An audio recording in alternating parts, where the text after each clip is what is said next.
go to number 2. So, furthermore, this is what I mean by carrying out the samskara of yathodesha, the samskara of vriddhiradaicha, carrying out to that in 7 to 1 sichi vriddhi parasmai padeshu. For what? If you don't take vriddhiradaicha to the context of 7 to 1, you will not be able to interpret this vidhi rule properly. Yeah. So that's why the sanskara of vriddhiradaicha has to be carried over all the way to 7 to 1 sichi vriddhi parasmai padesu. This is the transfer of sanskara of the yathodesha to the context of the karyakala. And this is what no one has told in the context of sichi vriddhi parasmai padesu. I will further tell you how it happens. Okay, go to number 2. Number 2 is adengunaha. So guna shabda sangyatvyona vidhiyate pratyekam adengam varnanam samanyena tadbhavitanam or tadbhavitanam cha is very similarly follows the vriddhi definition, the tadbhavita and atadbhavata. And then he has also the taparakarana because at a is followed by ta. So adengunaha, he is offering you a and o are termed guna. Is taparakarana at. So that's why it has been explained as the tapara and also those denoted by abbreviation symbol eng, ao, Shiv Sutra. Whether or not these vowels are brought about tadbhavita by application of a rule which with express mention of the term guna, the ta after a of at is here introduced for specifying all sounds, namely at and ing. This English closely follows that Sanskrit, and translating that I had the nightmares. All the time, it was not easy. Then you have the examples. Again, go to the end, what the Kashika Vritti says. Guna pradeshaha, the scope of application of the Sangya guna. Medev guna. You also have ad guna. So, wherever there is the use of the name guna expressly made by Pāṇini in a sutra for carrying out an operation, there in those instances you have to carry their samskaras from the yathodesha to the context of application in the karyakala. Okay. Next you have iko guna vriddhi. That's interesting rule. Paribhashayam. This is a paribhasha rule, iko guna vriddhi. What does a paribhasha do? The tradition gives you a definition of paribhasha as aniyame niyamakarini paribhasha.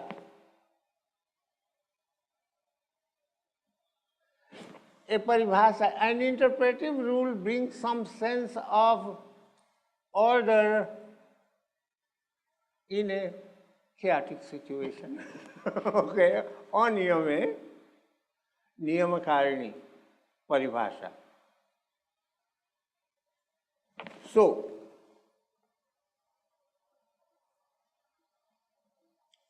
but it is used for sthani niyamartha. What is sthani? We were talking about that. I'm sorry, I don't have an English word for sthani. Find out from Vidwans. No.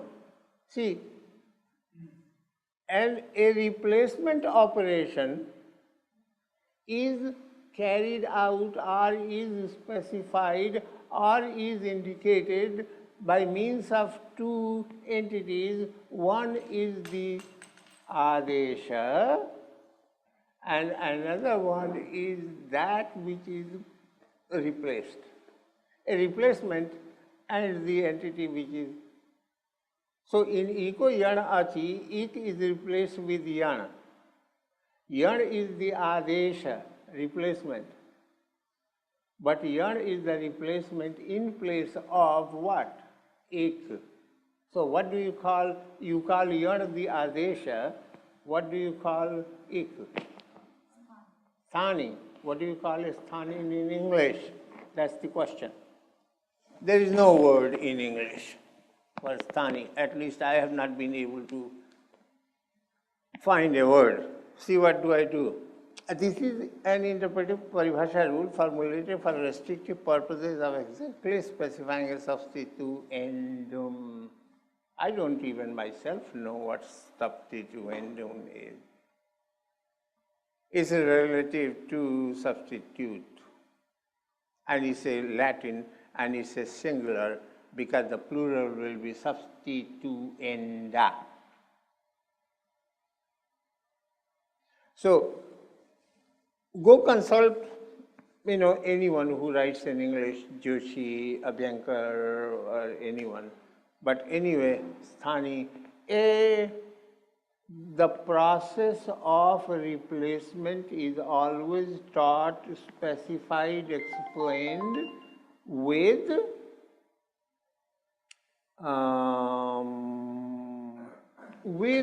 the mention of adesha as well as sthani.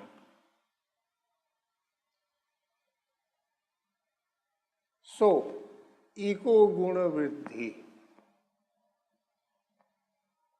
Eko guna vriddhi is a paribhasha. What can be replaced with yana? What can be replaced with guna? What should be replaced with a vriddhi vowel is or must be ik. What must be replaced with guna must be ik, a sound denoted by the abbreviation ik. So it's not that you can take any vowel and replace it with yana, provided the replacement operation is given with specific mention of ik. So if Pāṇini says that ik should be replaced with a guna, what the tradition says, if he kanthataha, jab kaha gaya hai kanthataha, when he says, specifically mentions ik to be replaced with yana, only then you will replace it. Okay? So, ik, the samskara of eko guna vriddhi must also be carried with the samskara to that place, major vriddhi and adguna. So, anyway, all these three rules, vriddhi radhaicha and eko guna vriddhi, they have to be the sanskara, the yathodesh samskara of these rules must be carried over to adgunaha vriddhirechi in order to make it possible to understand the application of vriddhirechi, adgunaha, etc. End of the discussion on this one. Go to 4.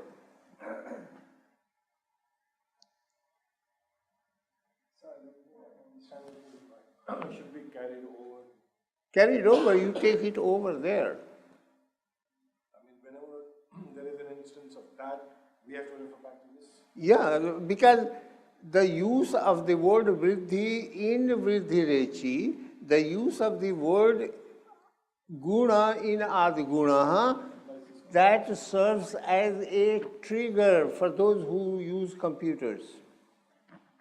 So that's a trigger. The moment you go to vriddhirechi, then you say, oh my God, vriddhi is a sangya. Okay? That's the trigger. So you go and retrieve the information about vriddhi. And unless you retrieve that information, bring back that information close to this rule with Hirechi or Adguna, or you won't be able to exactly know the scope of application of that rule. That's why he mentions that. Okay. And this is how he goes and creates the sangyas. In the book, you will find that there are 86 or close to that, but there are something like 110 sangyas that I have listed in my latest edition, which I was preparing for you.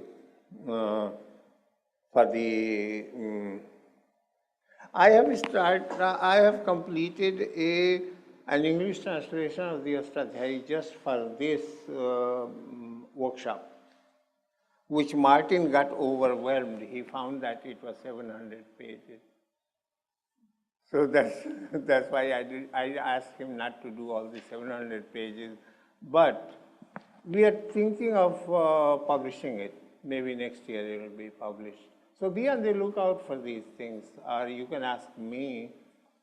We can give you the information. Okay? So, all right, Sangya Prakarana. There is a scope of application of a rule determined by the Sangya, names.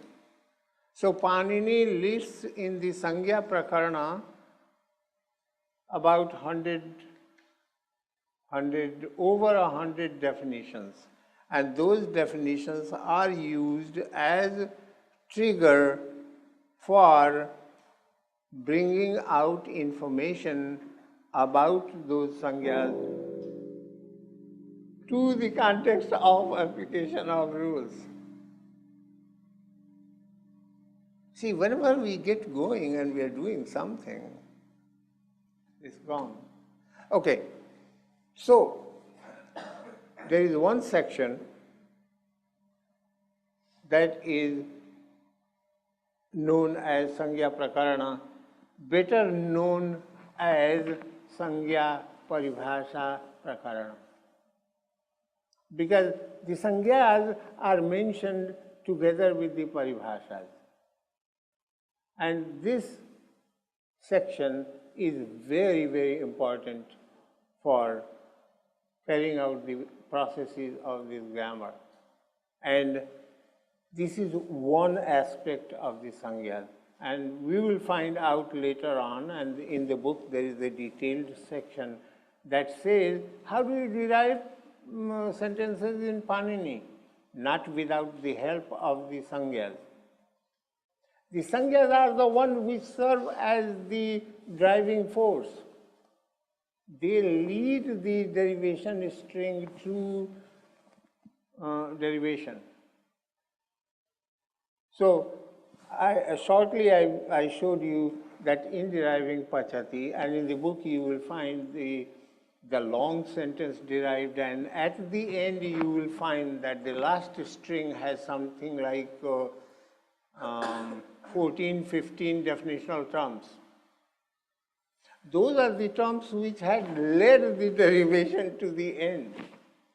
So a derivation begins with a definition, ends with a definition, only then you get a fully derived word. That is the hypothesis that I started out with. I think there was a paper, Referential Indices in Pāṇini, published in the Indo-Iranian Journal. And I did 3 papers like that, because there was something that was missing. What was missing was, how could I relate this hypothesis that the Sangyas are the ones which derive words with a statement in grammar. So that was my idea at that time, but I was able to relate that to the Bhashya and the Yathodesh and Karyakal definitions. So now I can say this is what the traditional view is, this is how Pāṇini thought about the derivation